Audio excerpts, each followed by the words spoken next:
ঘটনাটা যেই গ্রামের, সেই গ্রামে একটা লোক থাকতো, তার নাম আতামিয়া।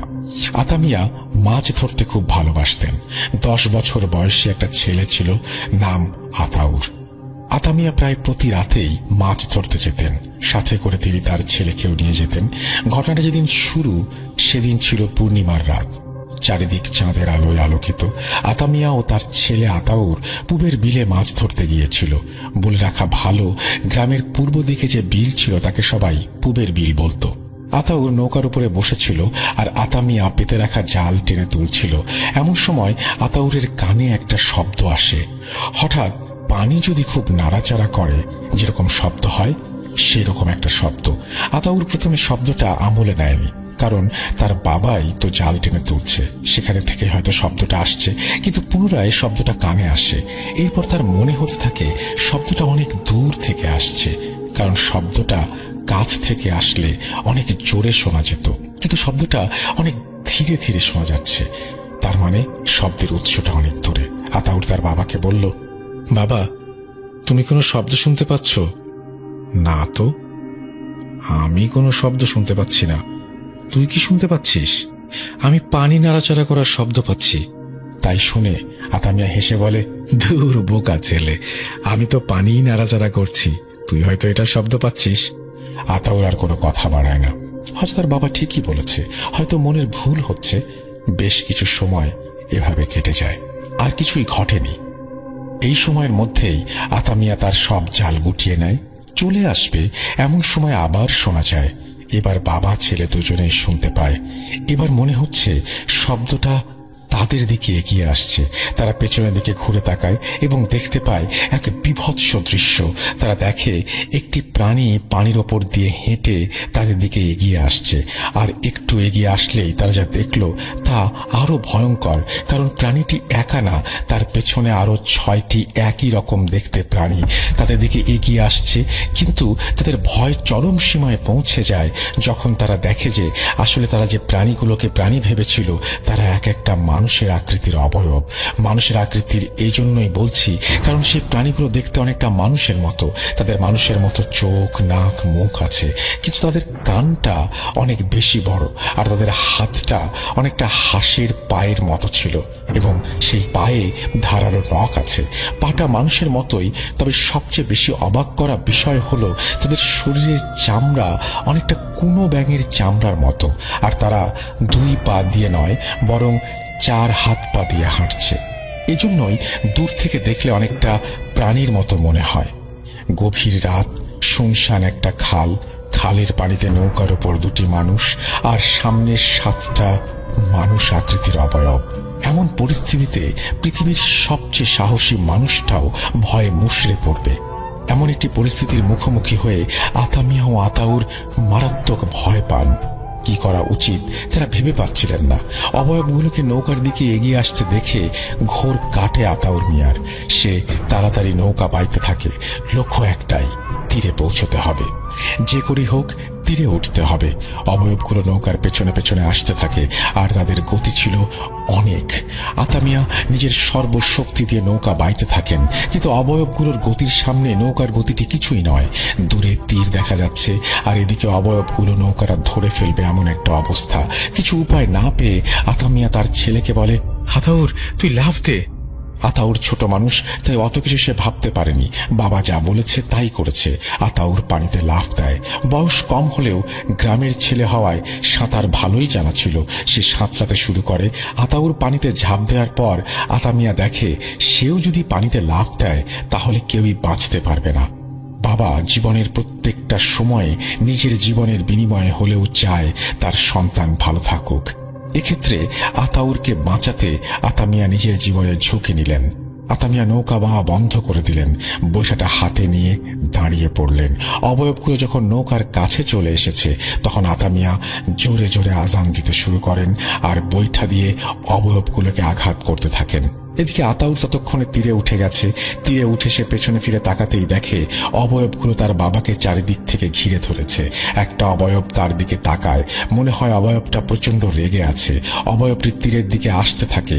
আতাউর প্রচন্ড ভয়ে দিক বিদিক শূন্য হয়ে দৌড়াতে শুরু করে। কিছু দূর গিয়ে সে পেছনে তাকিয়ে দেখে অবয়ব তীরে উঠে গেছে এবং তাকে তাড়া করছে। সে আবার দৌড়াতে শুরু করে। কোন দিকে কতক্ষণ দৌড়েছে তার মনে নেই। কিছু একটার সাথে হোঁচট খেয়ে পড়ে গিয়ে জ্ঞান হারায় আতাউর। সকালে জ্ঞান ফিরলে সে দেখে সে একটা ধানের জমির আইলের কাছে পড়ে আছে। ধীরে ধীরে উঠে দাঁড়ায় আতাউর। বোঝার চেষ্টা করে কোথায় আছে সে। নিজেকে আবিষ্কার করে একটা বড় বিলের মাঝে। সে চিনতে পারে বিলটাকে। এটা তো পশ্চিম পাড়ার বড় বিলটা। গত রাতের কথা মনে পড়ায় সে আবার বাড়ির দিকে দৌড় দেয়। বাড়ির কাছে আসতেই সে দেখে বাড়িতে অনেক মানুষের ভিড়। সে বাড়ির ভেতরে প্রবেশ করতেই সবাই বলতে থাকে, আতাউর ফিরে এসেছে, আতাউর ফিরে এসেছে। তার মা তাকে এসে জড়িয়ে ধরে। তখনই তার বাবার কথা মনে পড়ে। বাড়িতে এত মানুষ সে দেখতে পাচ্ছে, কোথাও তার বাবাকে দেখতে পাচ্ছে না। মাকে বাবার কথা জিজ্ঞেস করতেই মা কান্নায় ভেঙে পড়ে। আতাউর দৌড়ে বাসার ভেতরে যায়। গিয়ে যা দেখে তা দেখে সে আবার জ্ঞান হারায়। সে দেখে বাড়ির আঙিনায় রাখা হয়েছে তার বাবার নিথর শরীরটা। পুরো শরীরটা ক্ষত বিক্ষত। কিছু কিছু জায়গায় মাংস নেই, মনে হচ্ছে কেউ খুবলে নিয়েছে। আতাউরের জ্ঞান ফিরলে সবাই তার কাছে জানতে চায় রাতে তাদের সাথে কি ঘটেছিল। আতাউর সবটা খুলে বলে আর জানতে চায় বাবাকে তারা কোথায় খুঁজে পেল।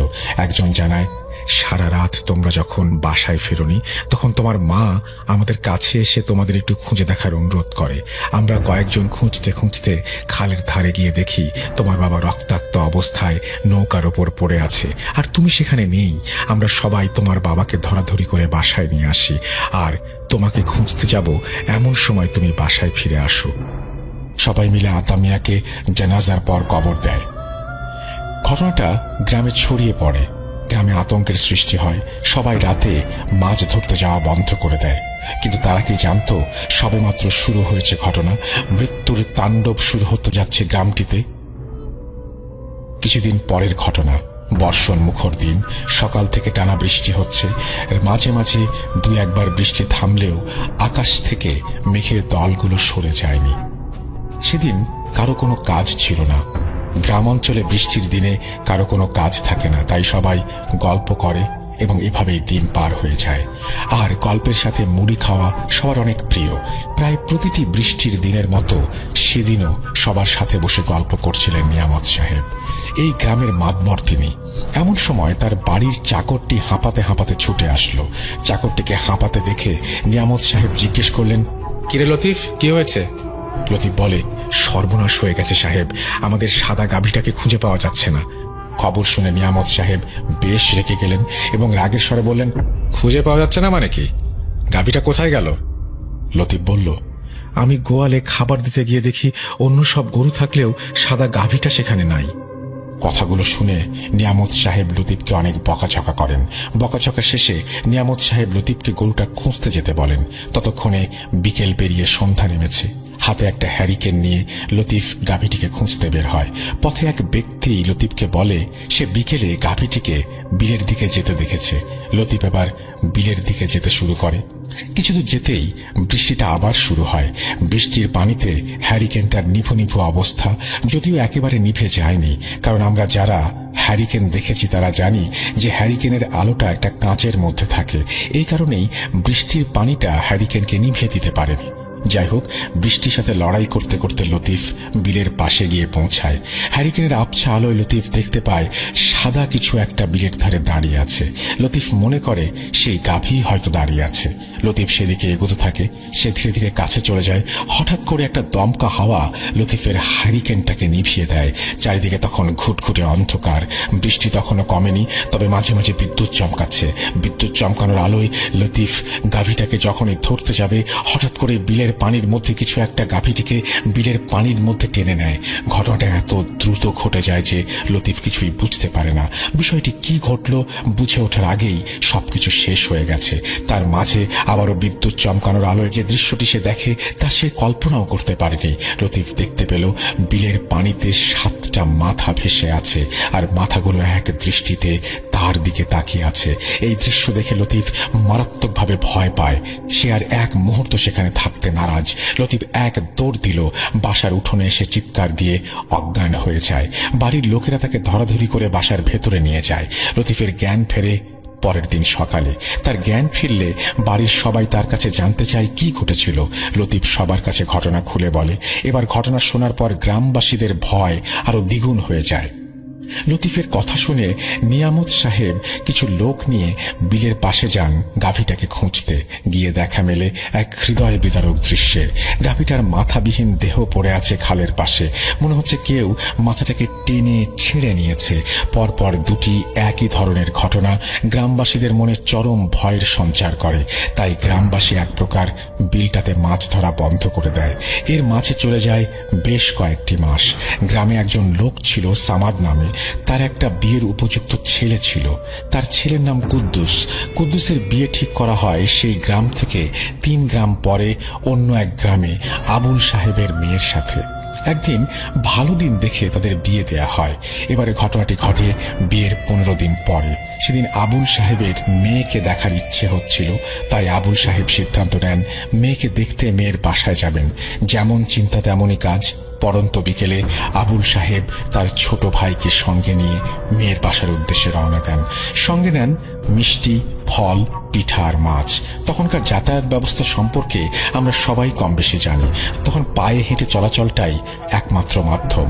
আবুল সাহেবরা যখন তার মেয়ের গ্রামে প্রবেশ করেন তখন প্রায় রাত 10টা। তারা সেই বিলের পাশ দিয়ে হেঁটে যাচ্ছেন। এমন সময় তাদের কানে পানি নাড়াচাড়া করার শব্দ আসে। প্রথম দিকে তারা এটাকে গুরুত্ব দেননি, কিন্তু ক্রমশ শব্দটা বাড়তে থাকে। তাদের কাছে টর্চ, হ্যারিকেন কিছুই ছিল না। আকাশে হালকা চাঁদের আলো ছিল, তাতে পথ মোটামুটি স্পষ্ট দেখা যাচ্ছিল। পানির নাড়াচাড়ার শব্দ বন্ধ হয়ে যায়, কিন্তু শুরু হয় এক নতুন শব্দ। শব্দটা এখন মাটির সাথে কোনো কিছু ঘষে ঘষে চললে যেমন শব্দ হয় তেমন। এবার তারা পেছনে ফিরে তাকায় এবং দেখতে পায় তাদের জীবনের সবচেয়ে ভয়ঙ্কর দৃশ্য। তারা দেখে প্রাণীর মতো সেই অবয়বগুলো তাদের পেছন পেছন আসছে। চোখ দুটো টকটকে লাল রঙের। এই দৃশ্য দেখে আবুল সাহেব ও তার ভাই এক দৌড় দেন। কে কোন দিকে দৌড় দিয়েছেন জানেন না। আবুল সাহেব তার সাথে আনা জিনিসগুলো ফেলেই দৌড় দেন। এবার তাদের ভাগ্য সুপ্রসন্ন ছিল যে কেউই সেই অবয়বের পাল্লায় পড়েননি। আবুল সাহেব গ্রামের একটা বাড়িতে ও তার ভাই আরেকটি বাড়িতে আশ্রয় নেন। পরের দিন তারা সবাইকে সবকিছু খুলে বলেন। এবার গ্রামবাসী এই সমস্যার সমাধান করার জন্য মরিয়া হয়ে ওঠেন। তারা বিভিন্ন জায়গায় কবিরাজের খোঁজ করতে থাকেন। অনেক জায়গা থেকে অনেক কবিরাজ এলেও তারা কেউ তেমন সুবিধা করতে পারেননি। এর মধ্যে অনেক ভণ্ড কবিরাজও ছিল, যারা শুধু লোক ঠকিয়ে টাকা নেওয়ার জন্য এসেছিল। যখন গ্রামের লোক সমস্যা সমাধানের জন্য চেষ্টা করছিল, সেই সময়ে সমস্যা তার চূড়ান্ত রূপ লাভ করে। এবার সমস্যা শুরু হয় গ্রামের মধ্যে। প্রতি রাতেই গ্রামের মানুষের খোয়ার থেকে হাঁস মুরগি গায়েব হয়ে যেতে শুরু করে। প্রথম দিকে সবাই ভেবেছিল কোনো শেয়ালের কাজ হয়তো, কিন্তু এটি একদিন বা একটি রাতের ঘটনা না। সবার ধারণা ভুল প্রমাণিত হয়। একদিন এক মহিলার বাচ্চা ভূমিষ্ঠ হয়, কিন্তু মহিলার স্বামী কোনো এক কারণে সেদিন বাসায় ছিল না।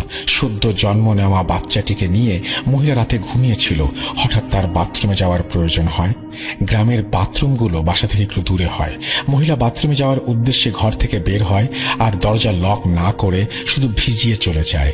যখন সে বাথরুম শেষ করে ফিরে আসে তখন সে এক ধরনের শব্দ শুনতে পায়। মনে হচ্ছিল তার ঘরের মধ্যে কেউ কিছু খাচ্ছে। সে দৌড়ে আসে এবং দরজা খুলে যে দৃশ্য দেখে তা পৃথিবীর কোনো মানুষ, বিশেষ করে একজন মা, কখনোই দেখতে চাইবেন না।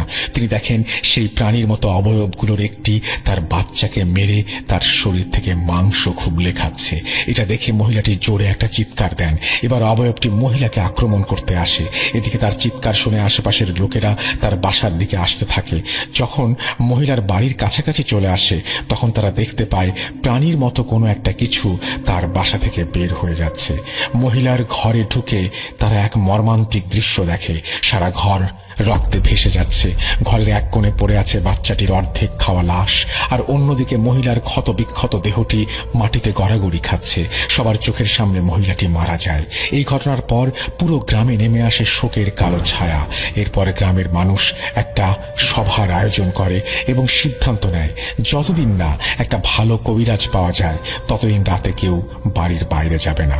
অনেক খোঁজাখুঁজি শেষে এক কবিরাজের সন্ধান পাওয়া গেল, যিনি এই গ্রাম থেকে 5 গ্রাম দূরে একটা গ্রামে থাকেন।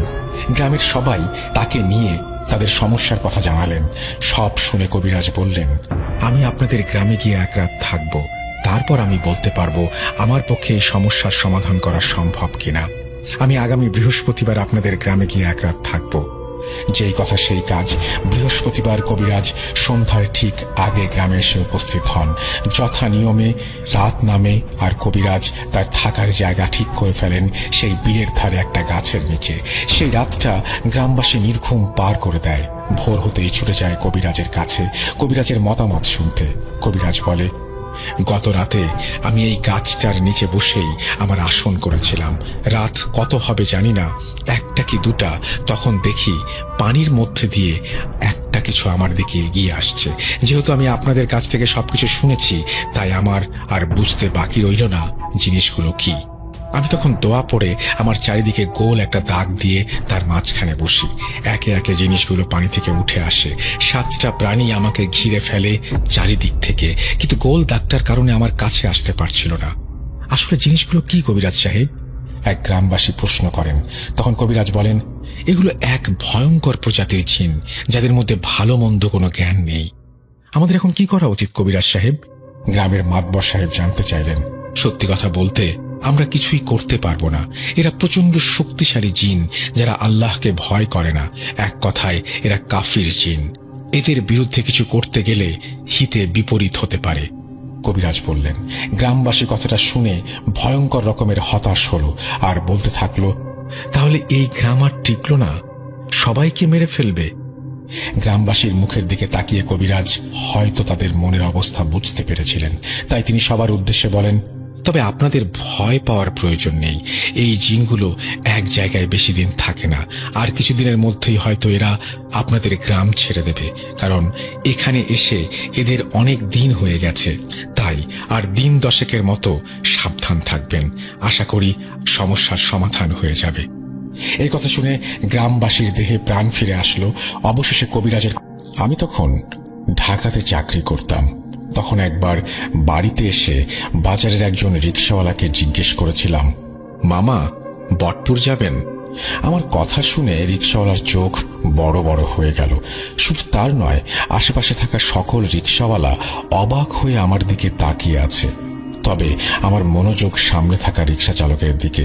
নিজের চোখ দুটি বিশাল বড় বড় করে তাকিয়ে আছে। এইভাবে তাকিয়ে আছেন কেন?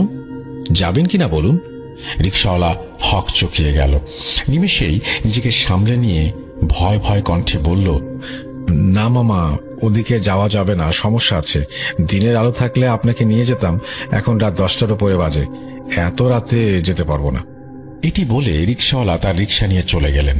আশেপাশে থাকা আরো রিকশাওয়ালাদের যাওয়ার কথা বলতেই তারাও না করে দিয়ে চলে গেলেন। গ্রামের বাজারের ভেতরে দাঁড়িয়ে আছি প্রায় 30 মিনিটের মতো। আগামীকাল ঈদ। পুরো বাজারে মানুষের কোলাহল। কত রিকশাওয়ালা খালি রিকশা নিয়ে বসে আছে, অথচ বটপুর যাওয়ার মতো কাউকে পাচ্ছি না। সবাই গন্তব্য শুনে চলে যাচ্ছে। মোবাইলে তেমন একটা চার্জ নেই যে বাসায় ফোন দিয়ে কাউকে আসতে বলবো। বেশি রাত করে বাসায় ফিরতে চাই না দেখে সকালের বাসে রওনা দিয়েছিলাম, যেন বিকেলের মধ্যে বাড়িতে পৌঁছাতে পারি। কিন্তু ভাগ্য এত খারাপ যে ঈদের আগে রাস্তায় এত পরিমাণ জ্যাম ছিল যেটা বলার মতো না।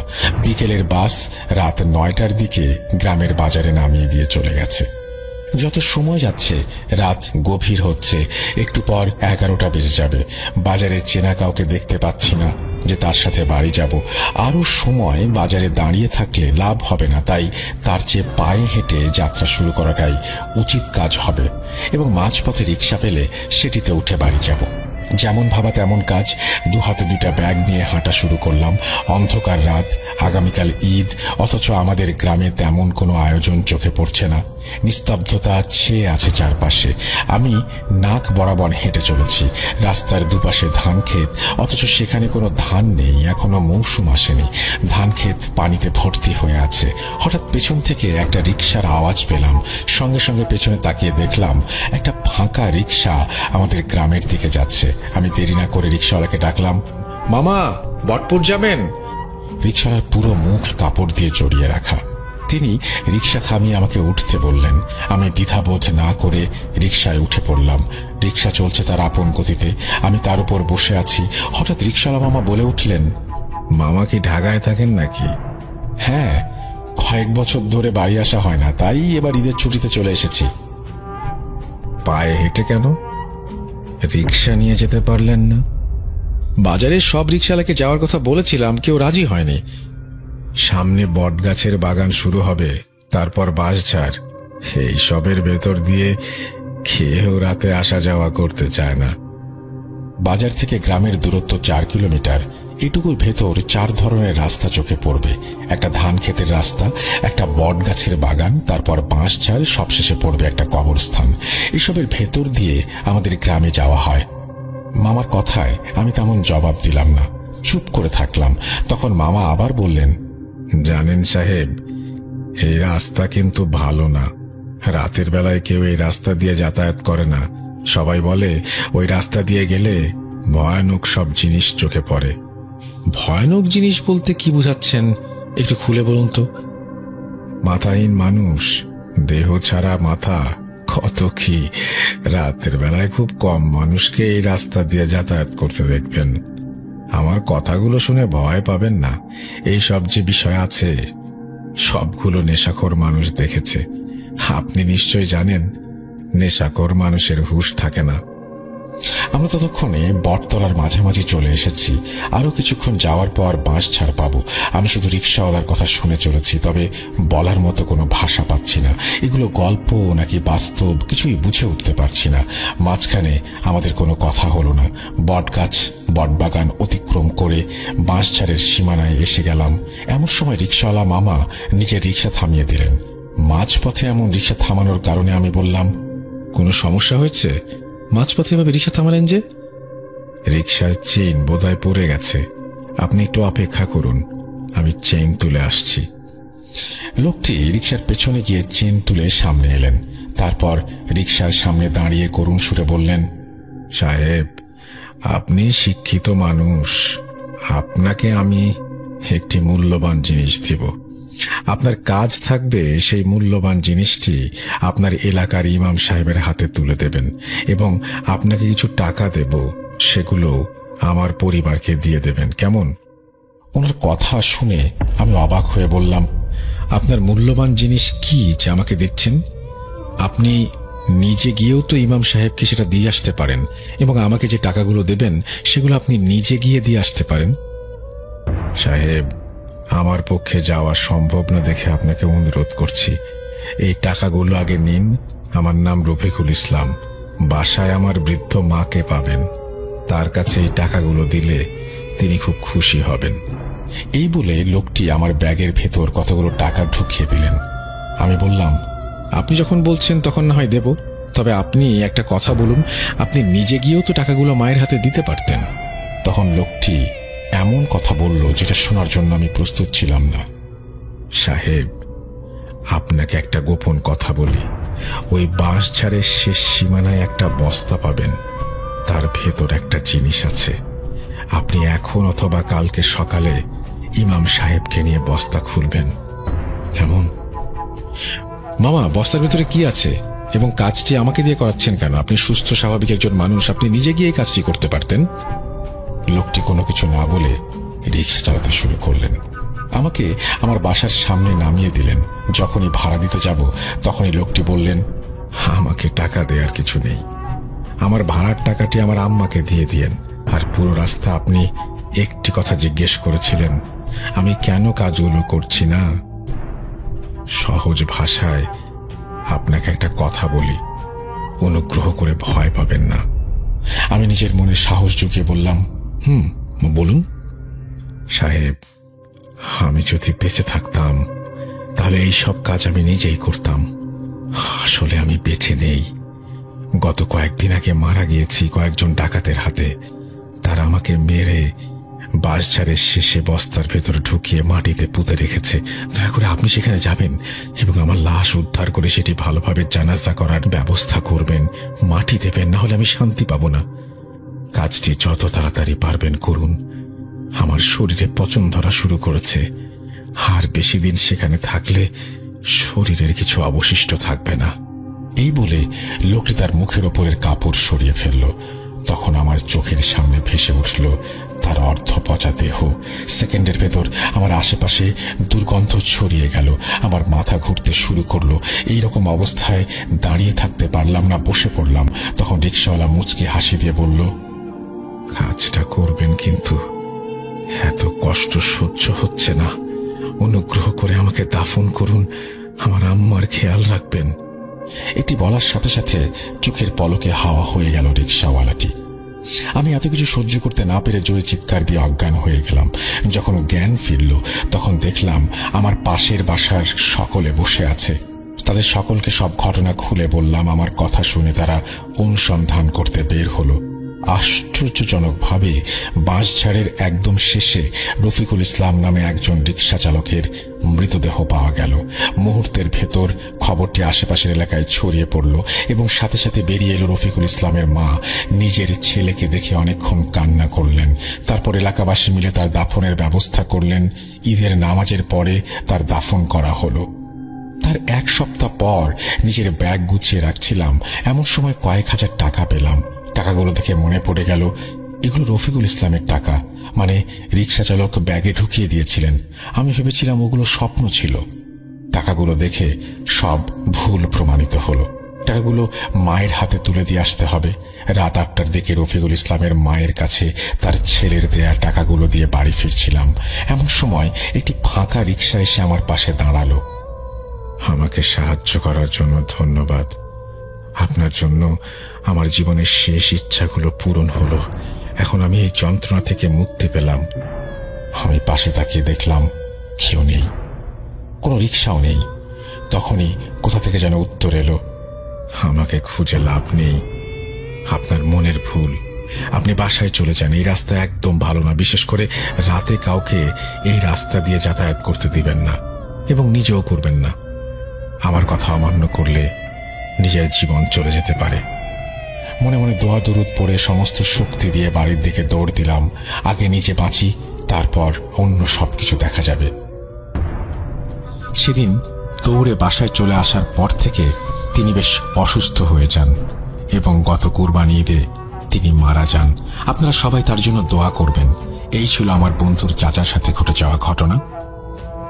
এটা তিনি শেয়ার করেছেন। আমি ঠিকানা সবকিছুই দিলাম, কারণ আপনারা সব ঘটনা পাঠানোর পরেই গত সপ্তাহে আমি দেখেছি যে অনেক ঘটনা নিয়ে অনেক কথা আসছে। একটা ঘটনা সত্য প্রমাণ করাটা আমার জন্য যেমন কঠিন, আপনার জন্য কিন্তু মিথ্যা প্রমাণ করাটাও কঠিন, তাই না?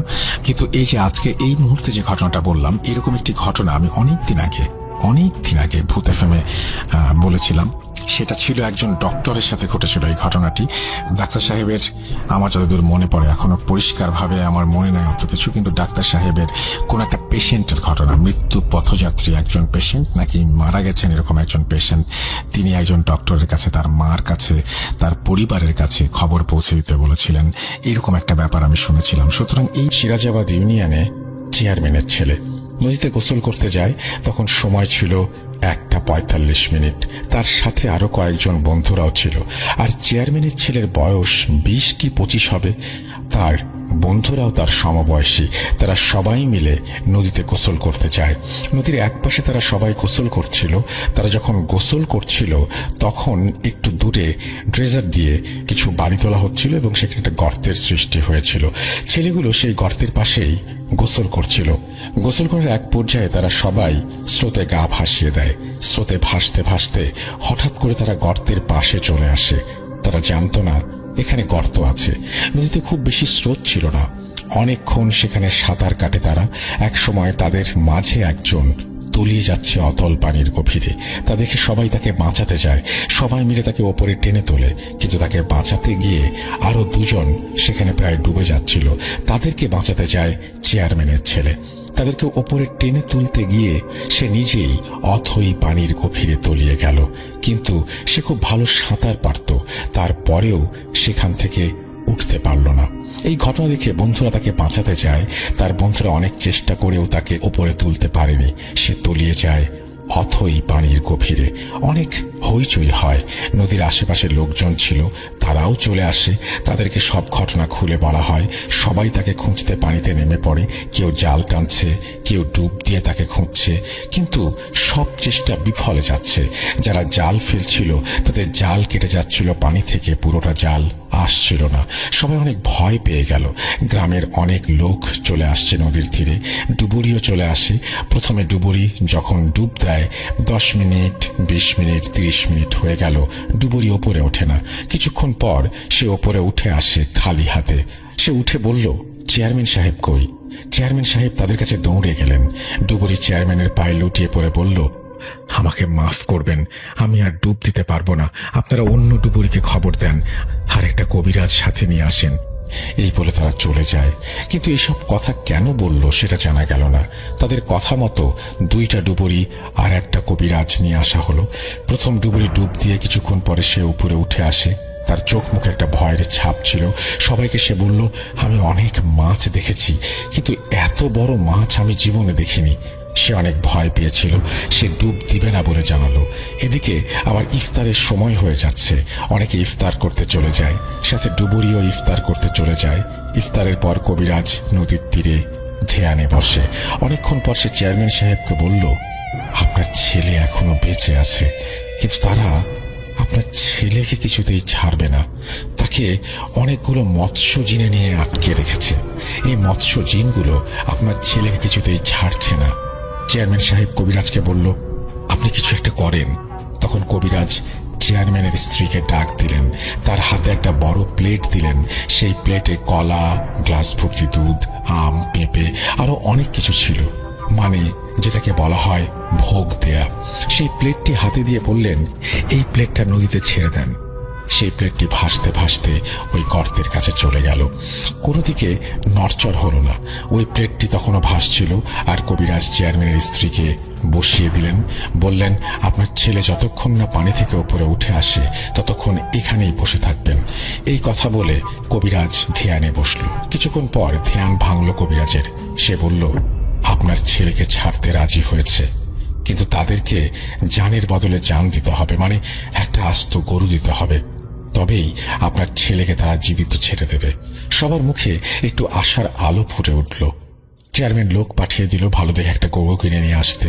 কিছুক্ষণের মাঝেই চেয়ারম্যানের লোকেরা গরু কিনে নিয়ে আসে। হঠাৎ করে গরুটা খুব জোরে জোরে ডাক দিল এবং নদীর দিকে এগিয়ে গেল, এবং গরুটা পানিতে নেমে পড়ছে।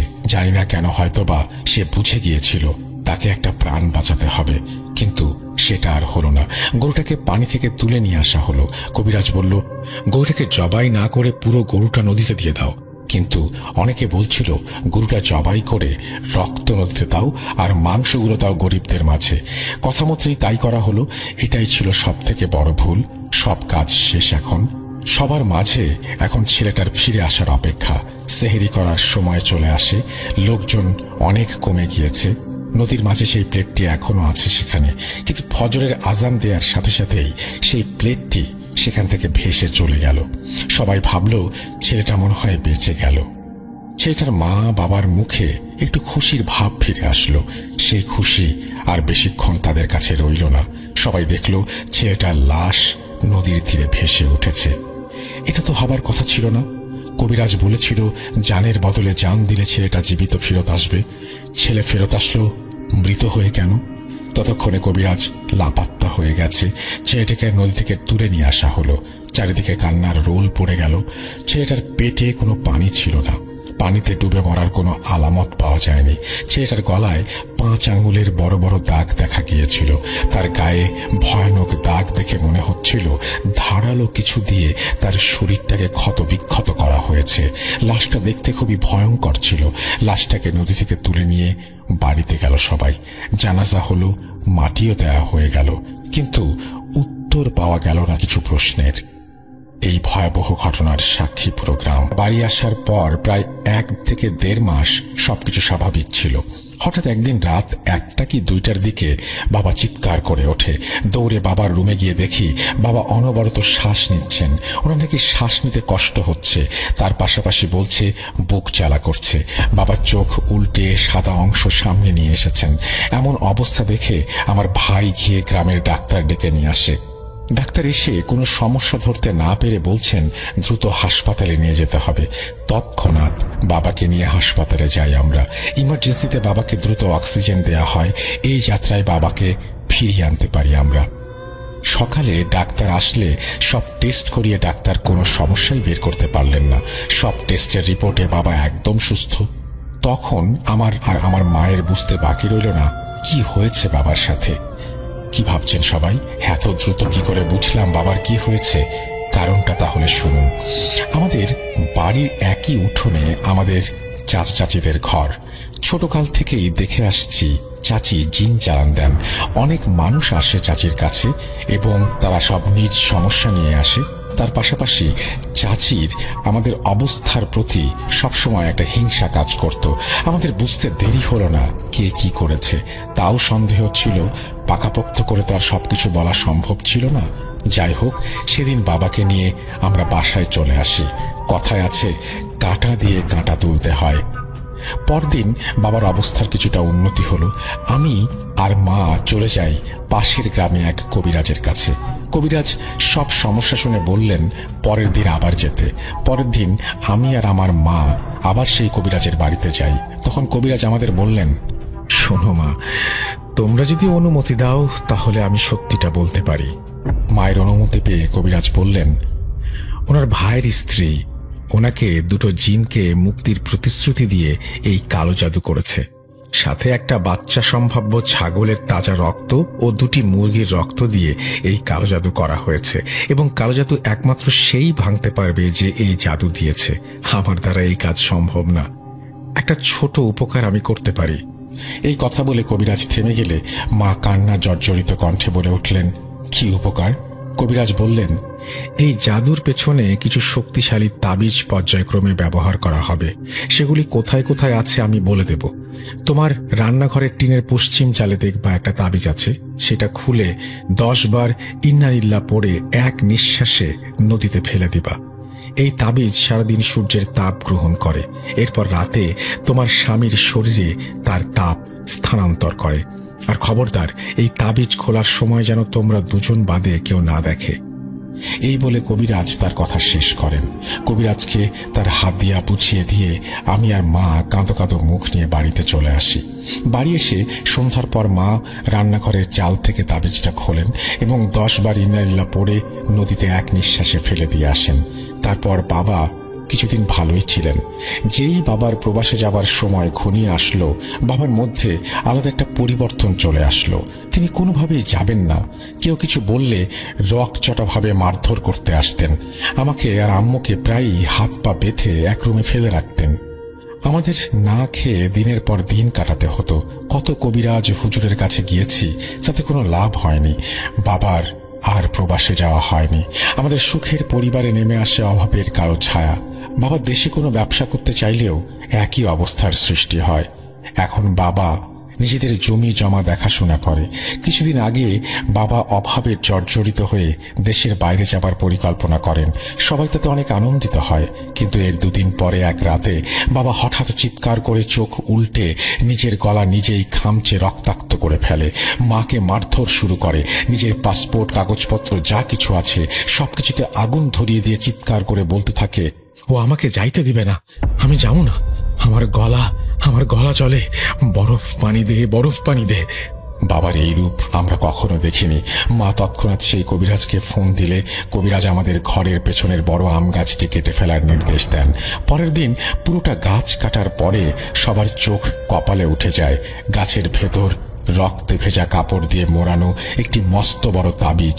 মা এটি দ্রুত আগের তাবিজের ন্যায় নদীতে ফেলে দিয়ে আসেন। বাবা এখন প্রায়ই রাত হলে এমন করে। একবার মৃত্যুর মুখ থেকে ফিরে আসেন। এখন আল্লাহই আমাদের শেষ ভরসা। ব্ল্যাক ম্যাজিক যে কতটা দুর্বিষহ, কতটা নির্মম, তা প্রত্যেকটা দিন আমাদের মনে করিয়ে দেয়। যারা এই সমস্ত কাজ করে তাদের জন্য আল্লাহ জাহান্নামের সর্বনিকৃষ্ট স্তর রেখেছেন। সুতরাং এই সব থেকে আমরা দূরে থাকি। একটা কথা বলে রাখা ভালো, সফিউল্লাহ ভাই ছোটবেলা থেকেই অনেকটা চঞ্চল স্বভাবের এবং অনেকটা দুষ্ট প্রকৃতির ছিল। আরো একটা কথা, সফিউল্লাহ ভাইয়ের ফ্যামিলিটা আসলে অনেকটা ধার্মিক ফ্যামিলি, খুব একটা ধার্মিক ফ্যামিলি, এবং সফিউল্লাহ ভাইয়ের বাবা একজন মাওলানা সাহেব।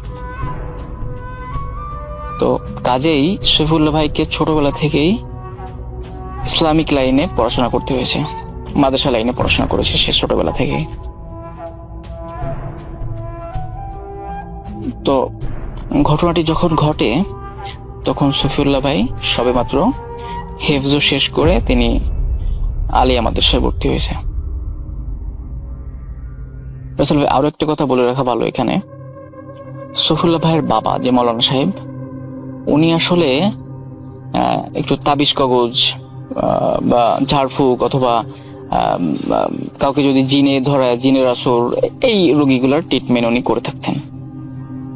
এবং এই ট্রিটমেন্ট করার জন্য তার একটি বই ছিল, স্পেশাল একটা বই ছিল, এবং একটা না অনেকগুলা বই ছিল এই টাইপের, যে বইগুলাতে আর কি আসলে মানে কোরআনের আলোকে এই ধরনের রোগীর ট্রিটমেন্ট করা আর কি। তো একদিন সফিউল্লাহ ভাই করলো কি, যে সফিউল্লাহ ভাইয়ের বাবা আসলে আবার ওই বইগুলা লুকায় রাখতেন। উনি ওইগুলা ওনার যখন দরকার হতো উনি আসলে পড়তেন এবং উনি বইগুলা লুকিয়ে রাখতেন, কেউ যাতে দেখতে না পারে। মানে উনি চাতেন না যে এই বইগুলা কেউ পড়ুক আর কি। তো সফিউল্লাহ ভাই যেহেতু একটু দুষ্প্রকৃতির ছিল, কাজেই সফিউল্লাহ ভাই ওনার আগ্রহ জাগে যে ওই বইগুলা সে চুরি করে পড়বে, যে ওই বইগুলাতে আসলে কি আছে। তো তিনি আসলে তখন তার বয়স 17 কিংবা 18, খুব ছোট, অনেক বড় না। এবং ঘটনাটি ঘটে 2015 সালে। তিনি একদিন ওই ওনার বাবার ওই বই বের করে আর কি, বই বের করে উনি পড়তে থাকে। তো পড়তে পড়তে একটা পর্যায়ে উনি দেখে যে একটা লেখা আছে ওইখানে যে কোরআনের আয়াত দ্বারা সাপকে বশীকরণ করা। হ্যাঁ, মানে ওইখানে লেখা আছে যে এই মানে একটা আয়াত আছে, ওই আয়াতটা যদি সাপের সামনে গিয়ে পড়া হয় তা সাপ নিস্তেজ হয়ে যাবে, সাপ বশীকরণ হয়ে যাবে আর কি, এরকম একটা লেখা ছিল আর কি। উনি যখন বইটা দেখলেন তখন আর কি এরকমটা লেখা। তো উনি ওই আয়াতটা উনি পড়ছেন, পড়ে উনি মুখস্থ করে ফেলছেন। এমনিও উনি যেহেতু হাফেজ, উনি আয়াতটা দেখলেই আসলে উনি বুঝতে পারছেন যে কোন সূরার কোন পারার কত নম্বর আয়াত আর কি। ওনার তো মুখস্থ, যেহেতু উনি হাফেজ মানুষ। তো উনি ওই জিনিসটা দেখে আর কি উনি রাখছেন। একদিন হয়েছে কি, উনি ওনার বাসার সামনে একটা পুকুর ছিল, উনি পুকুর পাড়ে কোনো এক কাজে ওই পুকুরের ওই অপোজিট সাইডে উনি গিয়েছেন আর কি। গিয়ে দেখতেছেন যে একটি সাপ, হ্যাঁ একটি সাপ একটি মানে মাছ খাচ্ছে পুকুর থেকে, পুকুরের একদম পাড়ে একটি সাপ একটা মাছ ধরে মাছটাকে আর কি খাচ্ছে আর কি মাছটা। তখন ওনার মাথায় দুষ্টু বুদ্ধি খেলে গেল। উনি চিন্তা করলো যে দেখি আমি একটু ট্রাই করে দেখি যে ওই আয়াতটা পড়লে আসলে সাপ বশীকরণ হয় কি না, বা কি হয় জিনিসটা কি দেখি। তো ওনার যেহেতু মুখস্থ ছিল আয়াতটা, উনি আস্তে করে সাপের কাছে গিয়ে এক মুষ্টি মাটি হাতে নিয়ে উনি আর কি ওই দোয়াটা পরে মাটিতে ফু দিয়ে উনি ওই মাটিটা সাপের গায়ে আর কি ছিটিয়ে দেয়।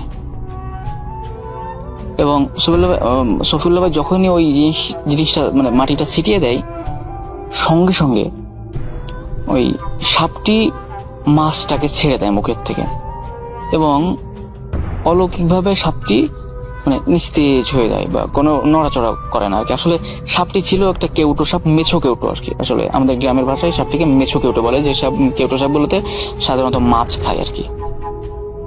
তো ওই সাপটি আসলে তখন হঠাৎ করে নিস্তেজ হয়ে যায়।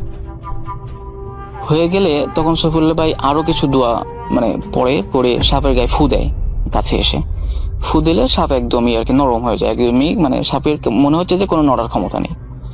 তখন সফিউল্লাহ ভাই তো খুব অবাক যে কি রে, আসলে তো এটা তো কাজ হয়েছে। তখন ওনার মনের ভিতরে খুব একটা আনন্দ লাগে আর কি।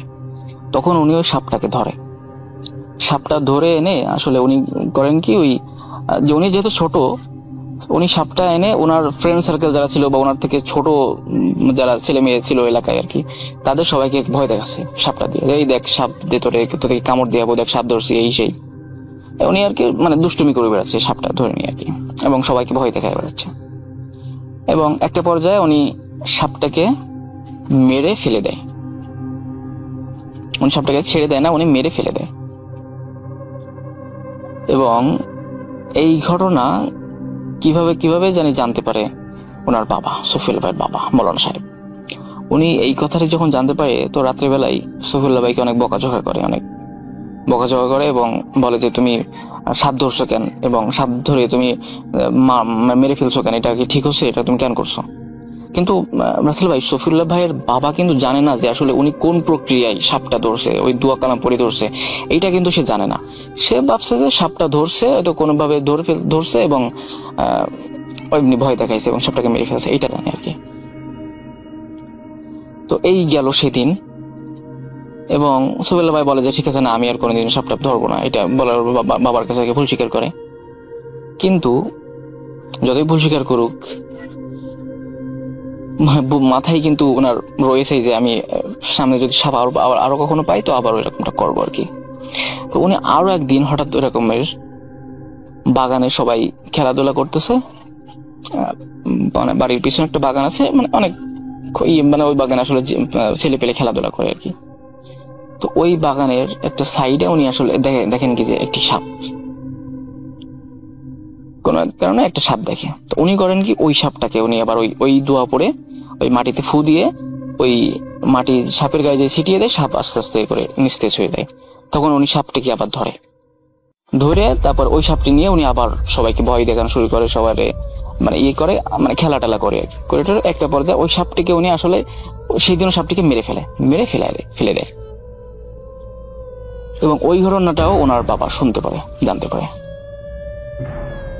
জানার পরে সফিউল্লাহ ভাইয়ের কাছে যে জিজ্ঞেস করে যে তুই কোনভাবে তুই সাপটা ধরছিস আর কেন ধরলি, আগের দিন তোর নিষেধ করছি বা তারপরে আর কি সফিউল্লাহ ভাই সবকিছু সত্যি বলে দেয় আর কি, খুব প্রেশার ক্রিয়েট করে এবং সত্যি বলে দেয় যে আমি তোমার ওই বাবাকে বলে যে আমি আপনার ওই যে বইটা ছিল ওই বইটা দেখে আমি পড়ে আমি এইভাবে সাপ ধরছি আর কি।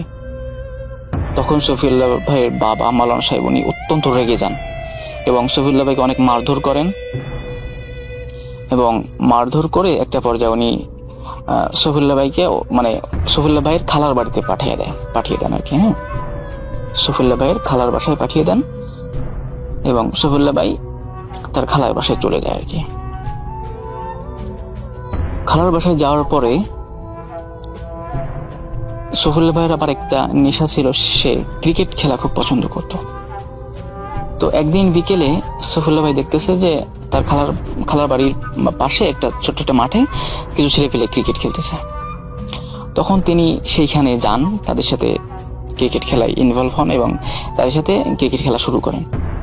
খেলার একটা পর্যায়ে একজনে বল জোরে বাড়ি দেয় এবং বলটি উড়ে গিয়ে পাশের একটা ঝোপের ভিতরে বলটি পড়ে। একটি ঝোপ ছিল, ঝোপের ভিতরে বলটি যে পড়ে আর কি।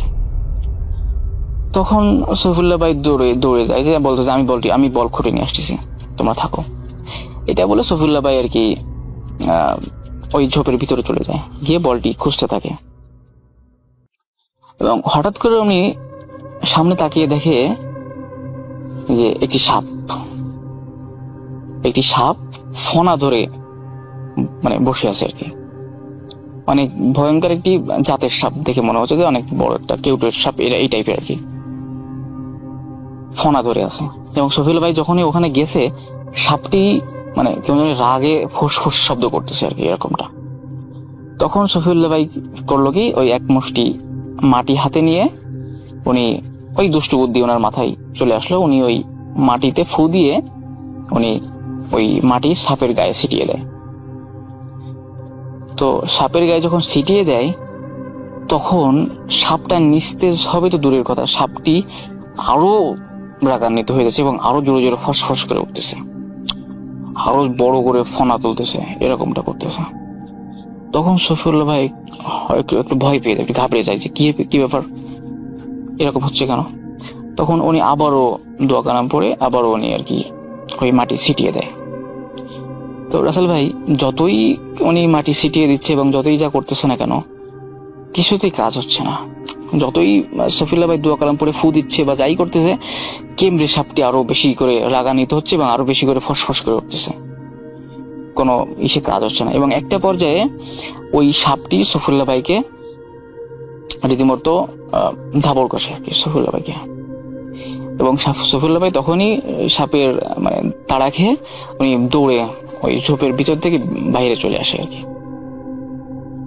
বাইরে আসার পরে সাপটি আর বাইরে আসে না, যাই ওইখানে আর কি তাড়া করে। এই ছিল ওই দিন বিকেলে। এবং সেই দিন সন্ধ্যাবেলায় সফিউল্লাহ ভাইয়ের মানে যিনি খালুর সাথে উনি বাজারে যায় বাজার করতে। সফিউল্লাহ ভাইয়ের সাথে মানে খালুর সাথে উনি বাজারে যায়। সফিউল্লাহ ভাই বাজারে গিয়ে সফিউল্লাহ ভাইয়ের খালু সফিউল্লাহ ভাইকে আর কি কিছু বাজার করে দেয়, কিছু একটা মুরগি দেয় সাথে, এবং সাথে কিছু বাজার সদাই উনি করে সফিউল্লাহ ভাইকে বলে যে তুমি এটা নিয়ে বাসায় যাও, আমি রাতে আসবো, আমার কিছু কাজ আছে, আমি কাজ সেরে আমি রাতে আসবো, তুমি এগুলা নিয়ে তুমি বাসায় চলে যাও। এবং বাজার থেকে বাসা খুব একটা দূরেও না, এই 1 কিলোর মতো হবে আর কি। তো সফিউল্লাহ ভাই যখন বাসার দিকে রওনা দেয় মাগরিবের পর আর কি, বাজার করে উনি বাসার দিকে আর কি রওনা দেয় মাগরিবের কিছুক্ষণ পর আর কি। তো বাসার দিকে আসতে আসতে হঠাৎ করে ইশারা জান দেয়। ইশারা জান দিলে উনি করেন কি, উনি আসলে ভাবে যে তাহলে আমি ইশারা জান যেহেতু দিয়েছে পাশে একটা মসজিদ পাই, উনি চিন্তা করেছে তাহলে মসজিদে আমি ঈশার নামাজটা সেরে তারপরে আমি বাসায় যাব। তখন তিনি মসজিদের বাইরে বাজার সদাই মুরগিটা রেখে উনি মসজিদে ঢুকে নামাজ পড়েন, ঈশার নামাজ পড়ে তারপরে উনি বাসার দিকে রওনা দেন, খালার বাসার দিকে রওনা দেয়। তো ওনার মানে ওইখান থেকে আর খালার বাসা খুব একটা দূরে না, একদমই কাছে, বলতে গেলে যে জোরে যদি চিল্লান দিয়ে ডাক দেওয়া হয় রাতের বেলায় তাহলে হয়তো বা ওনার খালারা ডাক শুনবে, এরকম একটা। তো মসজিদ থেকে উনি যখন বাহিরে বের হয়ে উনি বাসার দিকে যখন রওনা দিচ্ছেন তখন আসলে মানে এমন একটা জায়গা আছে ওইখানে অনেকগুলা মানে একটু বাগান টাইপের, একটা বাগানের ভিতর দিয়ে আর কি যেতে হয় আর কি ওনার খালার বাসায়, একটা বাগান। এবং ওইখানে আশেপাশে ঘর বাড়িও নেই, একটু দূরে আর কি তার খালাদের আর কি বাড়ি, আশেপাশে বাড়ি ঘরও তেমন একটা নেই। দূর থেকে দেখা যাচ্ছে যে ওই যে আমার খালার বাসা, এবং জায়গাটা একটু বাগান টাইপের, একটু ঝোপঝাড় এরকম আর কি। এবং তার সাথে একটি মানে টর্চ ছিল না, মানে ফোন ছিল আর কি, ফোনের ফ্ল্যাশ লাইট জ্বালিয়ে সে আর কি বাসার দিকে যাচ্ছিল। তো ওই বাগানটার মানে ওই ঝোপটার কাছে যখনই আসছে তখনই হঠাৎ করে সফিউল্লাহ ভাই ফোনের আলোতে দেখে একদম তার রাস্তার মাঝখানে একটি সাপ।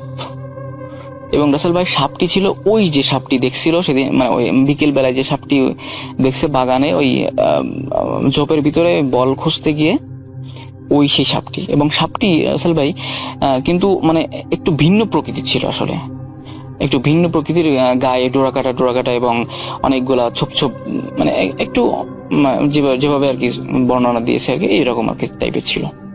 এবং সাপটি ছিল অনেকটা বড় মাত্রার। তো ওই সাপটি হঠাৎ করে দেখে সফিউল্লাহ ভাই তার সামনে, একদম রাস্তার ঠিক মাঝখানে। তখন সফিউল্লাহ ভাই হঠাৎ করে ভয় পেয়ে যায়, কি ব্যাপার, ওই সাপটি এখানে চলে আসলো কিভাবে? এবং রাস্তার মাঝখানে ফসফস করতেছে, মানে এমন একটা ভাব যে সফিউল্লাহ ভাইকে ওইখান থেকে যেতে দিবে না। তখন রাসেল ভাই সফিউল্লাহ ভাই করে কি যে একটু ভয় পায় আর কি, যে কি করা যায় এখন। সফিউল্লাহ ভাই যে মানে পাশ কেটে যেতে চেষ্টা করতেছে তখন সাপটি মানে এমন ভাবেই করতেছে যে আসলে তাকে যেতে দিচ্ছে না, এরকম একটা ব্যাপার। এবং তখনই ধপ করে সফিউল্লাহ ভাইয়ের ফোনের ফ্ল্যাশ লাইটটা অফ হয়ে যায়। তখন সে এত চেষ্টা করতেছে ফোনের ফ্ল্যাশ জ্বালানোর জন্য, কিছুতেই ফোনের ফ্ল্যাশ জ্বলতেছে না। এবং মানে দেখলো কি ফোনের ফ্ল্যাশ লাইট জ্বালাতে গিয়ে ফোনটাই বন্ধ হয়ে গেল। কিন্তু ফোনটা আসলে বন্ধ হওয়ার কোনো কারণে ছিল না, ফোনে রীতিমতো মানে চার্জ ছিল, ভরপুর চার্জ ছিল, ফোনটা আসলে বন্ধ হয়ে গেল এবং খুলতেছেও না, মানে এমন একটা পরিস্থিতি হয়ে গেল হঠাৎ করে আর কি।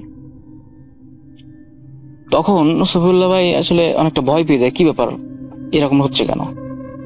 তখন উনি চিন্তা করে যে যা হবে হোক, আমি আরেকটা কাজ করি, আমি ওই দোয়া কালাম পড়ে আমি দেখি সাপের গায়ে একটা ফু দেওয়ার চেষ্টা করি, দেখি কি হয়। তখন সফিউল্লাহ ভাই করলো কি, উনি দোয়া কালাম পড়ে উনি সাপের কাছে গিয়ে জোরে একটা ফু দেয়।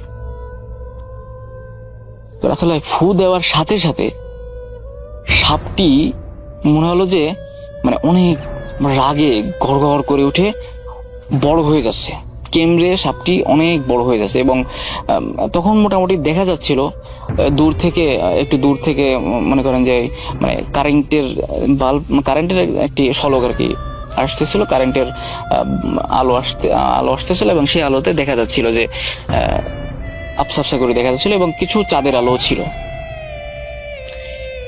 এটাতে সে দেখতেছে যে সাপটি বড় হয়ে যাচ্ছে এবং আসলে ভাই একটা পর্যায়ে তিনি দেখে যে সাপটি এতটা বড় হয়ে গেছে যে তার থেকেও অনেক বড়, মানে অনেক বড় হয়ে গেছে সাপটি। এইরকম বড় হওয়া মানে কোন একটা সাপের পক্ষে সম্ভব না। তখন সে প্রচন্ড ভয় পায়, সফিউল্লাহ ভাই ভয় পেয়ে ওইখান থেকে দৌড় দেয়। দৌড় দিলে মানে সে লক্ষ্য করে যে সে আসলে এত জোর দৌড়ানোর চেষ্টা করছে, সে দৌড়তে পারতেছে না এবং চিৎকার দেওয়ার চেষ্টা করতেছে, খালাকে ডাকার চেষ্টা করতেছে। তো আসলে তার মুখ দিয়ে একটা শব্দ বেরোচ্ছে না, কিছুতেই সে চিল্লাতে পারতেছে না। সে চিল্লানোর চেষ্টা করছে কিন্তু মানে মুখ দিয়ে তার কোনো স্বর বেরোচ্ছে না, সাউন্ড বেরোচ্ছে না এবং সে প্রচন্ড ভয় পায় এবং খুব জোর চেঁচামেচি করার চেষ্টা করে, কিন্তু আসলে কোনো কাজ হচ্ছে না। এবং তাৎক্ষণিক সে দোয়া কালাম পড়া শুরু করে এবং আসলে ভাই সাপটি কিন্তু আসলে এতটা ভয়ঙ্কর হয়ে যায়, একটা পর্যায়ে সে পিছন দিক তাকে লক্ষ্য করে যে মানে সাপটি আসলে মানে সাপ না, কেমন জানি একটা মানে একটা মানুষের অভাবের মতো আর কি, অনেক ভয়ঙ্কর একটা চেহারা এরকম হয়ে যায়। এবং সে দোয়া কালাম পড়তে শুরু করে, আয়াতুল কুরসি পড়তে শুরু করে এবং তখন সে দেখে যে সে দৌড় দিতে পারে। আয়াতুল কুরসি যখনই পড়ে তখন সে দৌড় দিতে পারে। একটু আগে কিন্তু তার পাও অবশ হয়ে গেছিল, কিছুতেই সে দৌড় মানে নড়তেই পারতেছিল না জায়গা থেকে। আয়াতুল কুরসি পড়ার সাথে সাথে সে তার পাও ছুটে যায় এবং সে দৌড় দেয় ওখান থেকে, বাজার সদাই সে ফেলে দৌড় দেয়, চিৎকার দিতে দিতে দৌড় দেয় বাসার দিকে। এবং দৌড়াতে দৌড়াতে বাসায় গিয়ে উনি সেন্সলেস হয়ে পড়ে যান এবং তার চিৎকার শুনে তার খালা বাসায় ছিল, খালা তো ভাই বোন তারা বাসায় ছিল, তারা দৌড়ে বের হয়ে আসে এবং দেখে যে সফিউল্লাহ ভাই উঠোনে এসে পড়ে গেছে। এবং তখন সফিউল্লাহ ভাইকে তার খালা ধরে তোলে এবং তার খালা অনেক মানে টুকটাক দোয়া পড়ে সফিউল্লাহ ভাইকে একটু ফু দেয়, একটু পানি পড়ে পানি সফিউল্লাহ ভাইয়ের মুখে ছিটিয়ে দেয় এবং সঙ্গে সঙ্গে সফিউল্লাহ ভাইয়ের জ্ঞান ফিরে আসে। জ্ঞান ফিরে আসলে সফিউল্লাহ ভাইকে জিজ্ঞেস করে তোমার কি হয়েছে। তখন সফিউল্লাহ ভাই আর কি সব ঘটনা খুলে বলে এবং বলে যে আমি বাজার সদা ওইখানে ফেলে রেখে আসছি। তখন সফিউল্লাহ ভাই খালা এবং খালাতো ভাই এবং সফিউল্লাহ ভাই নিজেও সাথে যান, গিয়ে ওইখানে গিয়ে দেখে আসলে কিচ্ছু নেই। এবং একটা মজার বিষয় সফিউল্লাহ মানে রাসেল ভাই দেখে যে মুরগিটা পড়ে আছে, কিন্তু মুরগিটার গলাটা ছিঁড়া, বাজার সদাই পড়ে আছে এবং মুরগিটা পড়ে আছে, মনে হচ্ছে যে দেখলে মনে হচ্ছে যে মুরগির গলাটা কেউ টেনে ছিঁড়ে ফেলছে এরকমটা। রাসেল ভাই আসলে ওনারা অবাক হয় যে যদি এটা কোনো শেয়ালে করে বা কোনো কুকুরে করে বা কোনো কিছুতে করে তাহলে তো আসলে মাথাটা তো নিয়ে যাবে বা শরীরটা খাবে, আসলে মাথাটা ছিঁড়ে ওই অবস্থায় ফেলা মানে ওই রাস্তার পরেই মানে ফেলানো আর কি পড়ে আছে। তো তারা অবাক হয়, তারা ওইখান থেকে মুরগিটা নিয়ে ফেলে দেয়, মুরগিটা বাসায় নেই না, বাজারগুলা নিয়ে বাজার সদাই নিয়ে বাসায় চলে আসে। ওই একটা অবাকের বিষয় যে আসলে অবাক হওয়ার বিষয় যে আসলে কিসে আসলে মুরগিটা এইভাবে মাথাটা ছিঁড়ে ফেলে। তো তারা বাসায় এসে সফিউল্লাহ ভাইকে একটু ওনার খালা আর কি ঝাড়ফুঁক করে। সফিউল্লাহ ভাই বাসায় থাকে এবং ওই দিন তার খালা পিঠা বানাচ্ছিল আর কি। তারা সবাই ঘরের ভিতর থাকে। হঠাৎ করে একটু পরে সফিউল্লাহ ভাইয়ের যে খালা বাড়ি, সেই খালাদের উঠানের পরে ছোট্ট একটি বাঁশঝাড় ছিল, ছোট্ট একটি বাঁশঝাড়। একটু পরে তারা লক্ষ্য করে যে ছোট্ট বাঁশঝাড়টা মানে একদম উঠানের পরে 10 থেকে 15টি বাঁশ হবে, এরকম ছোট্ট একটা বাঁশঝাড় উঠানের মাঝখানে আর কি। ওই বাঁশঝাড়টা প্রচন্ড আকারে কেউ জানি ঝাঁকাচ্ছে, বাঁশঝাড় ধরে প্রচন্ড জোরে নড়তেছে বাঁশঝাড়টা। তখন তারা বাইরে বেরোয় আসে, এসে দেখে যে আসলে কিছুই নেই সেখানে, শুধু শুধু বাঁশটা নড়তেছে। তখন তারা আবার বাসার ভিতরে যায় এবং বাসার ভিতরে যাওয়ার সাথে সাথে আবার গাছগুলো নড়াচড়া করতেছে। তখন সফিউল্লাহ ভাই আসলে ওনার খালাকে বলে যে খালা আমাকে একটু বালি দেন। তো সফিউল্লাহ ভাইয়ের খালা একটু বালি ম্যানেজ করে দেয়। সফিউল্লাহ ঘটনাটা শুরুটা এমন যে রঞ্জিতকে কেন্দ্র করে। রঞ্জিত একজন সুদর্শন সুদর্শন এবং শক্তিশালী একজন ছেলে, যাকে বলে 10 জনের মতন একজন। সো রঞ্জিতের একটা শখ ছিল যে গরু সার বানানো আর কি, ওর একটা শখ ছিল। ও আর কি প্রত্যেক বছরই সার বানাতো আর কি। এখন আপনারা হয়তো বুঝে থাকবেন যে গ্রামের লোকেরা যখন গরু আর কি বড় গরুকে পালে বা পুষে, তখন ঘাস কেটে খাওয়ায়, তারপর কুড়ো খাওয়ায়, তারপর অনেক কিছু খাওয়ায় আর কি। ঘাস খাওয়ায়, কেটে খাওয়ায়, তারপরে গরুকে ছেড়ে দেয় বনের মধ্যে। তো ওখান থেকে খেয়ে আসে গরুরা। এখন ঘটনাটা আসলে কেন্দ্রটা করে মানে ঘাসকে কেন্দ্র করে আর কি ঘটনাটা ঘটে আর কি। আসলে গ্রামের লোকেরা দেখতো ওই সময় 30 থেকে 35 বছর আগে গ্রামের লোকেরা দেখা যেত আর কি সকাল সকাল সবাই আর কি ঘাস কাটতো, সবাই একসাথে যেত, গিয়ে দেখা যেত গ্রামের বলে আইল বলে আমাদের এখানে, আইল থেকে আর কি ঘাস কেটে নিয়ে আসতো। এভাবে আর কি মানে চলছিল রঞ্জিতের দিন। দেখা গেল একটা সময় অনেকে আর কি ঘাস কেটে নিয়ে যেত আর কি। এখন আর রঞ্জিত আর কি ঘাস কাটতো, দেখা যেত ঘাস তেমন পেত না। তখন আর কি ও আর কি চিন্তা করে একটা, যে ও যেহেতু বন্ধু শামীম আছে, ওকে ওরা দুজনে একসাথে গরু চড়াতো, ও মানে দুজনে বলে যে চল আমরা দুজন কি করি, সকাল সকাল চলে আসবো, সবার আগে চলে এসে আমরা গরুকেও ছেড়ে দেবো ক্ষেতের মধ্যে, ক্ষেত থেকে খেয়ে যাবে, আর আমরা ঘাস কেটে নিয়ে যাব বস্তা করে। তো যে কথা সেই কাজ। আচ্ছা ঠিক আছে, তাহলে তুই আমার কাল ডাক দিবে, আর সকাল সকাল একটু ডাক দিবে, ফজর আজান দিলে ডাক দিয়ে দিবে। তো তারপরে হলো কি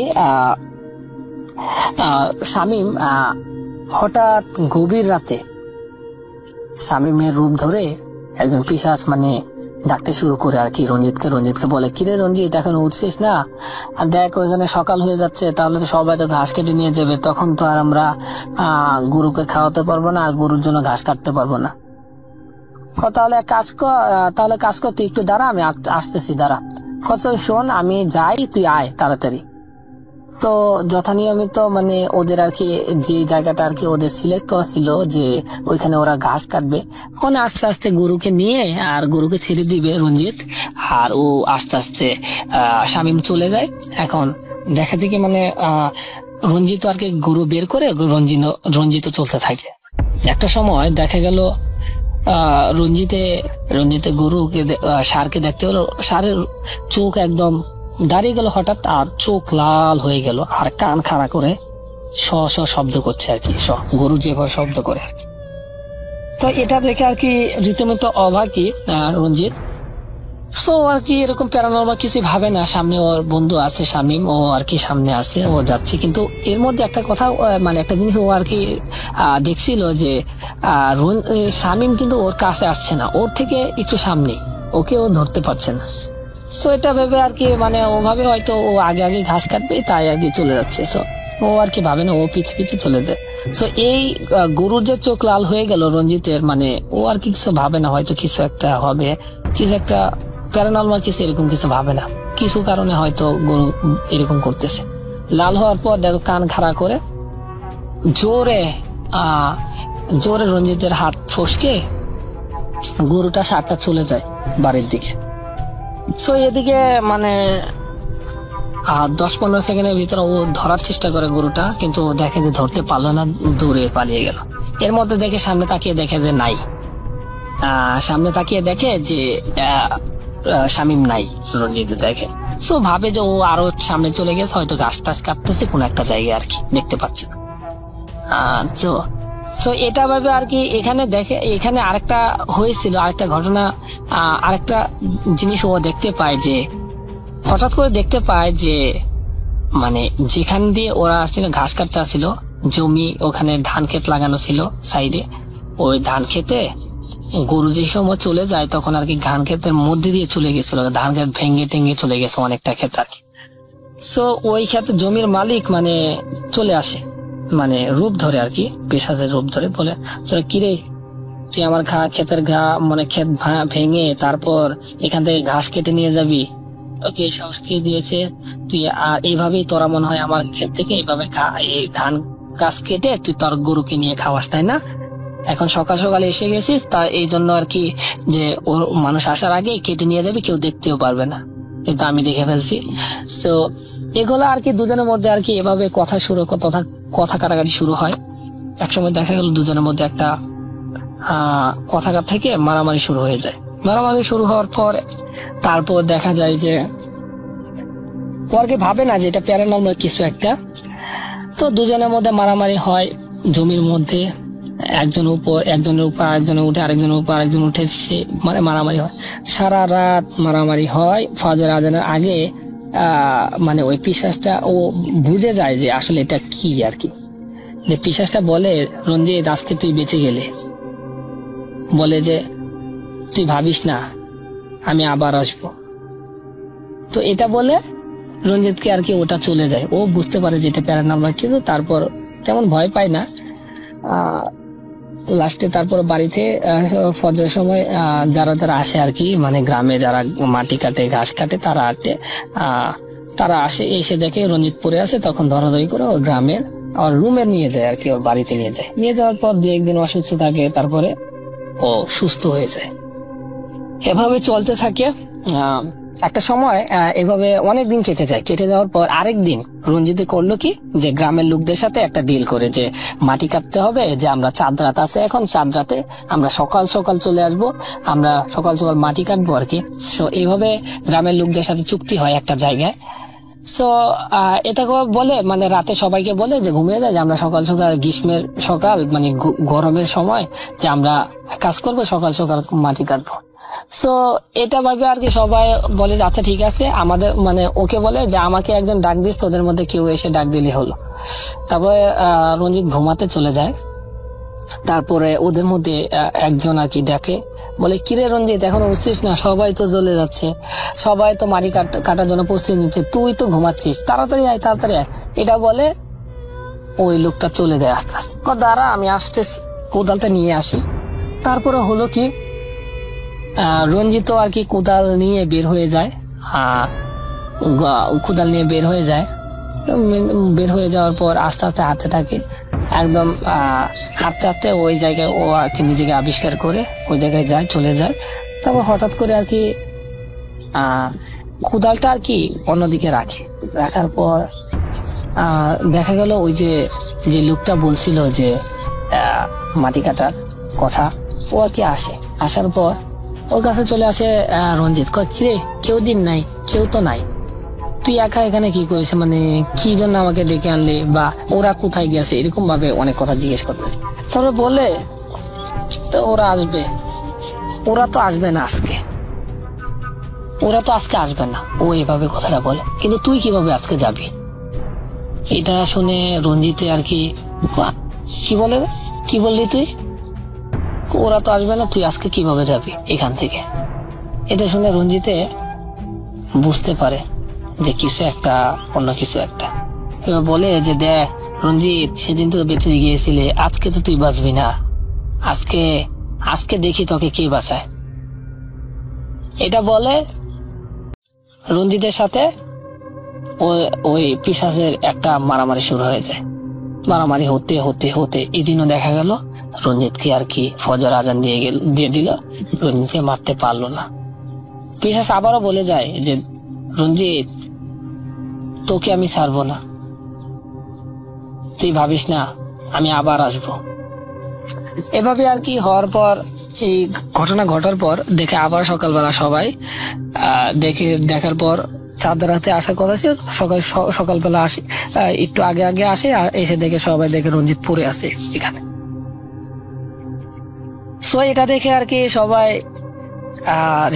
রীতিমতো আর কি অনেকটা জিজ্ঞেস করে কি হয়েছে, কি কারণে হয়েছে এরকম। পরে সবাইকে এটা খুলে বলার পর বাড়িতে নিয়ে যাওয়ার পর রঞ্জিত দিন দিন অসুস্থ হতে থাকে।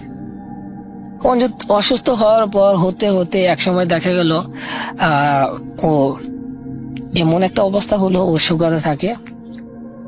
এর মধ্যে আর কি গ্রামে আপনারা জানেন যে বর্ষাকালে অনেক পানি হতো, চতুর্দিকে পানি হয়ে যেত, কিন্তু অনেক আগের দিনে আর কি। তো আর কি ওই সময়টাও ছিল আর কি একটা বর্ষাকালের সময়। তো তখন মানে রঞ্জিতের বাড়ির আশেপাশে আর কি পানি ছিল।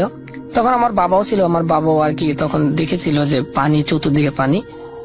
সো আর কি দেখে রঞ্জিত যেদিন মারা যাবে তখন এদিন দেখে রাতের বেলা, সন্ধ্যার পর, আপনারা তো জানেন সন্ধ্যার পরে গ্রামে কিন্তু অনেকটাই আর কি নিস্তব্ধ হয়ে যায়। তখন দেখে যে ঢোল বাজানোর শব্দ, ঢোল বাজানোর, গান বাজনার শব্দ হচ্ছে।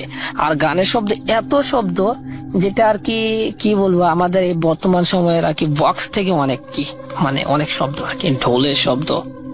তো এইভাবে আর কি শুরু হয় বাজনা শুরু হওয়ার পর এখন বাজনার সাথে এখন দেখে যে রঞ্জিতের আর কি পরিবারের লোকেরা দেখে যে এখানে রঞ্জিতের বাজনা বাজতেছে আর রঞ্জিতের আর কি অবস্থা অবনতির দিকে যাচ্ছে, খারাপ হচ্ছে। তো রঞ্জিত এইভাবে আর কি বাজনা বাজতেছে, এইভাবে 10 মিনিট 15 মিনিট বাজতেছে আর রঞ্জিত মানে রঞ্জিতের অবস্থা খারাপ হচ্ছে, হাই হতাশ হচ্ছে আর কি। রাতও তখন বেজে গেছে অনেকটা। তখন এটা দেখে আর কি পরিবারের মানুষ তেল মাঞ্জা থেকে শুরু করে যা যা ওরা জানতো তারা শুরু করলো। এভাবে শুরু হয়, মানে চলতে থাকে, গান বাজনা শুরু হয়, গান বাজতে বাজতে।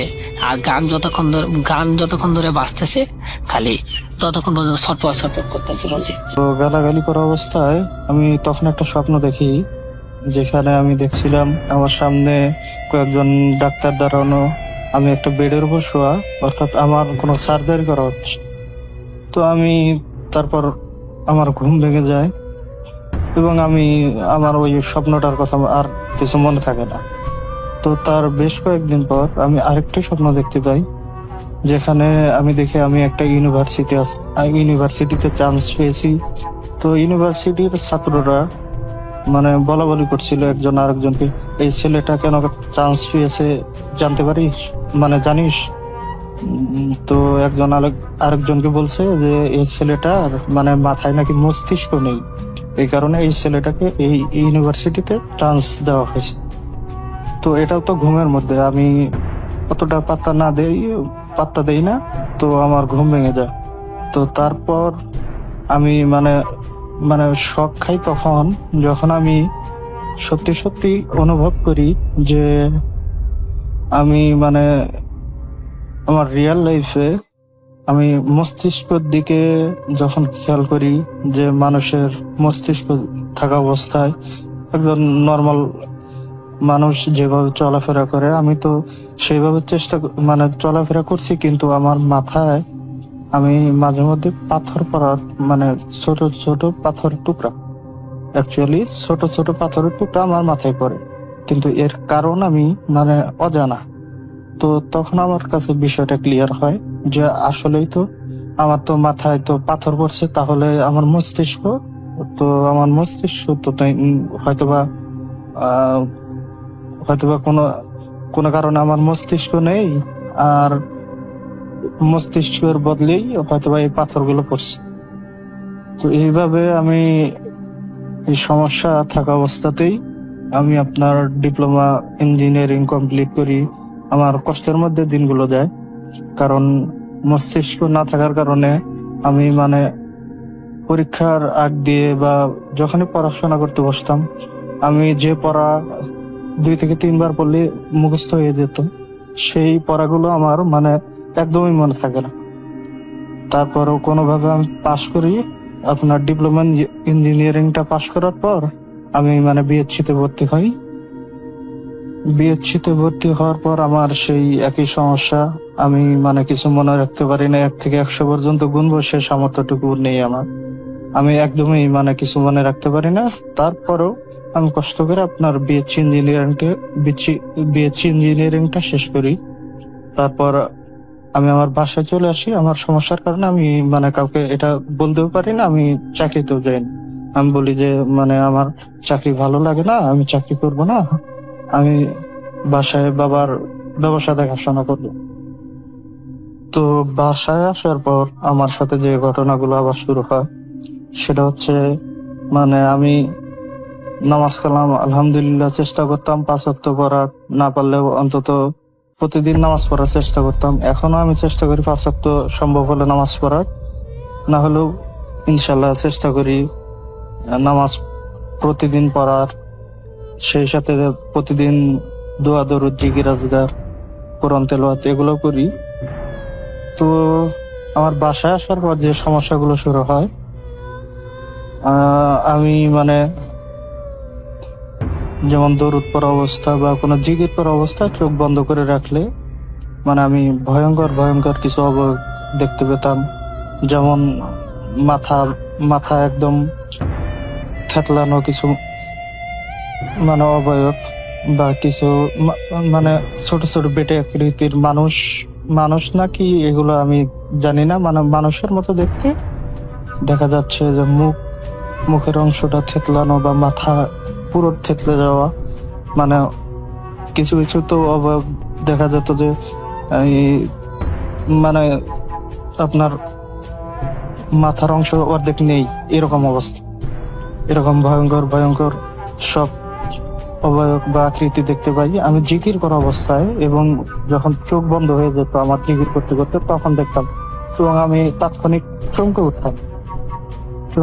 তো এইভাবে চলতে চলতে এখন আপনার আমি ইউজড হয়ে গেছি এসব বিষয়গুলোর উপর।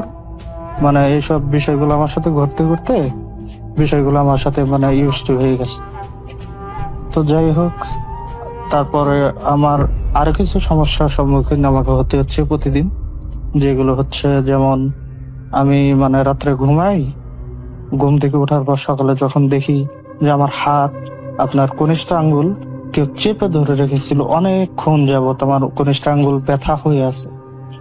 আর কনিষ্ঠ আঙ্গুল চেপে ধরার কারণ আপনারা অবশ্যই জানেন যে এটা হচ্ছে মানে যে কি বলে, মানে জিন দেহের থেকে সারানোর জন্য মানুষ যখন হুজুররা রুকিয়া করে তখন কনিষ্ঠ আঙ্গুলে চেপে ধরে রুকিয়া করে। তো আমি তো মানে এটা আমার অবাক লাগে যে আমি ঘুমিয়েছিলাম রাত্রে, সকালে ঘুম থেকে ওঠার পর আমার কনিষ্ঠ আঙ্গুলে ব্যথা কেন, বা এখন যে সমস্যাটা আরো প্রতিদিন হচ্ছে সেটা হচ্ছে কে যেন আমার হাত দেখে, ওই যে জ্যোতিষীরা হাত দেখে যেরকম কেউ এসে আমার হাত দেখে যায়, কিন্তু এরা কারা এসে আমার হাত দেখে, এই বিষয়গুলো আমার মানে আমি মেলাতে পারি না। আর আরেকটি বিষয় হচ্ছে যে হাত যে আমার দেখে যায়, এই বিষয়টা আমি স্পষ্ট বুঝতে পারি, কারণ আমার দেখা যায় হাতের তালুর অংশটুকু সকালে যখন ঘুম থেকে উঠি তখন স্পষ্ট ব্যথা হয়ে থাকে, প্রচন্ড ব্যথা হয়ে থাকে, যার কারণে আমি বুঝতে পারি যে কেউ আমার হাত দেখেছে, হয়তোবা রাত্রে হাত দেখেছে বা ফজরের আগ দিয়ে কেউ হাত দেখেছে। যাই হোক, এভাবে চলছে আমার মানে প্রতিদিনের জীবন দুর্বিষহ হয়ে গেছে একরকম। তারপরেও আল্লাহর রহমতে ইনশাল্লাহ চেষ্টা করছি আল্লাহর কাছে সাহায্য প্রার্থনা করে যতটুকু সম্ভব কাম ব্যাক করার। আর সেই সাথে আরো কিছু সমস্যা হয় ছোট ছোট, যেমন মানে হুল ফোটানো, মানে মৌমাছির হুল ফোটানো বা ছোট সুই ফোটানো, কেউ মনে হয় আমার শরীরে ছোট সুই ফুটিয়ে দিচ্ছে বা হুল ফুটিয়ে দিচ্ছে। তাছাড়া সারা শরীর মানে জ্বালা পোড়া করে। এই সমস্যাগুলো মানে প্রতিনিয়তই হচ্ছে আমার সাথে। যাই হোক, এই ঘটনাগুলোর আমি যতটুকু বুঝতে পেরেছি, আমি একদিন ওই ঘুমন্ত অবস্থায় আমার ঘরে শুয়েছিলাম। তো কেউ একজন আমাকে বলছে যে আমি যে ওই যে গালাগাল করেছিলাম সেদিন নাকি আমি প্রায় 72টা জিনের সাথে ঝগড়া করে ফেলছি। তো যেটা আমার জন্য অনেক বড় একটা সমস্যার কারণ হয়ে গেছে, যার কারণে এই জিনরা 72টা জিন এরা আমাকে ডিস্টার্ব করছে এবং আমার জীবন একবারে একদম ছিন্ন, আমার জীবনটা তছনছ করে দেবে এরকম একটা অবস্থা তারা এরকম একটা প্রস্তুতি তারা নিয়েছে। যাই হোক, আমি প্রতিদিনই আপনার রোকেয়া করি। আপনার রোকেয়া আমি সূরা বাকারা, সূরা কাহাফ, সূরা ফালাক, সূরা নাস, সূরা ফাতিহা, সূরা ইখলাস এগুলো তেলাওয়াত করে আমি প্রতিদিন রোকেয়া করি। তার সেই সাথে আয়াতুল কুরসি পড়ি। গতকালকে আমার সাথে একটা আরেকটি মজার ঘটনা ঘটেছে। আমি প্রায় 1 ঘন্টা যাবত আমার ফোনে আপনার সূরা বাকারা এবং সূরা কাহাফ শোনার পর তারপর সূরা ইখলাস প্রায় 200 বার পাঠ করার পর আমার পেটে প্রচন্ড চাপ অনুভব করি, যার পর আপনার মানে আমার ভমিটিং হয়। পেট খালি থাকার কারণে আমার ভমিটিংটা মানে পেট থেকে কিছু বের হচ্ছিল না, কিন্তু আমি মানে প্রচন্ড চাপ অনুভব করছিলাম। তারপর আমার মুখ থেকে মানে থুতু এবং লালা বের হয় চাপের কারণে ভিতর থেকে।